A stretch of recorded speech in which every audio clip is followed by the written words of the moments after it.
سائل کہتا ہے تہجد کی کتنی رکعات ہیں؟ تو رسول اللہ صلی اللہ علیہ وسلم کا اکثر معمول 11 رکعات وتر کے ساتھ پڑھنا احادیث سے ملتا ہے۔ صحیح بخاری میں سیدہ عائشہ صدیقہ سلام اللہ علیہا رضی اللہ تعالی عنہا ان سے روایت ہے، فرماتی ہیں کہ رسول اللہ صلی اللہ علیہ وسلم رمضان یا غیر رمضان آپ کا معمول 8 رکعات اور 3 وتر، یہ 11 رکعات آپ کے معمول تھا۔ اور صحیح مسلم میں ابن عباس سے 13 رکعات بھی روایت ہیں رضی اللہ عنہما، اور بعض روایات میں 9 رکعات بھی ہیں، 8 رکعات اور 1 وتر کے ساتھ۔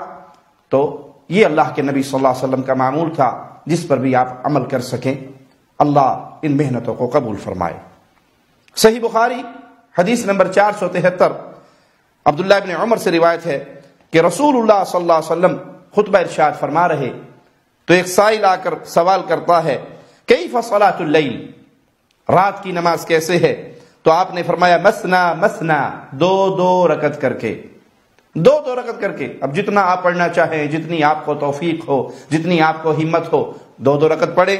فَإِذَا خَشِيتَ الصُّبْحَ فَأَوْتِرْ بِوَاحِدَةٍ، جب تم ڈرو کہ اب صبح ہونے والی ہے تو پھر 1 پڑھ کے اس سب کو وتر کر لو، 1 رکعت وتر سب کے آخر میں ادا کر لو۔ تو آپ کو اجازت ہے جتنی بار چاہیں پڑھیں، جتنی چاہیں پڑھیں، 2 پڑھیں، 4 پڑھیں، 6 پڑھیں، 8 پڑھیں، جتنی آپ کو اللہ توفیق دے۔ اور جب سونے لگے یا صبح ہونے کا ڈر ہو تو پھر 1 رکعت پڑھ لیں۔ اس حدیث سے 1 وتر پڑھنا بھی ثابت ہوا۔